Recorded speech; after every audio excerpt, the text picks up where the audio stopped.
Finally আজকে কেরালাতে ঈদ হয়ে গেল। ঈদ মোবারক। আর এখন বাজে কটা? 5:30টার কাছাকাছি। আমরা যাচ্ছি একটা জায়গায় ঘুরতে, তো তোমরা সাথে থাকো। যে জায়গাটা খুবই সুন্দর, তো তোমাদের ঘর অবশ্যই দেখাবো। সুন্দর থাকে না, সেটাই আমার মেন বিষয়। জায়গা সুন্দর লাগে, জায়গা খুবই সুন্দর। আর আমরা যাবো এখন অটো নিয়ে, ঠিক আছে? অটো নিয়ে যাবো। আর ওখানে সেরকম দেখার কিছু নাই, দেখার শুধু একটাই আছে, শুধু মেয়ে দেখার আছে, তাছাড়া আদার্স অন্য কিছু দেখার কিছুই নেই। তো চলো, যেতে যেতে তোমাদের সাথে রাস্তায় কথা হচ্ছে।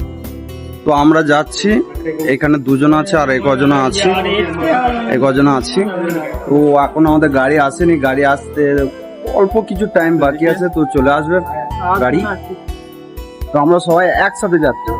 এই জায়গাটা যাচ্ছি কিরকম হবে, ভালো না খারাপ? বাম্পার যে মেহের গাদা এটা ধরে বস্তায় বললে শুধু পিটুবো।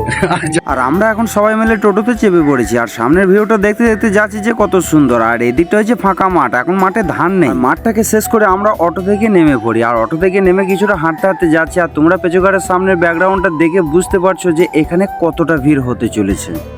এটা দীঘা বলা যাবে না, দীঘা 2 বলতে হবে। এইদিকে সব মেয়ে ছেলে সবাই এসেছে এনজয় করতে। আর তার মধ্যে এই টিমটা হচ্ছে আমাদের, এটা আমাদের টিম। তবে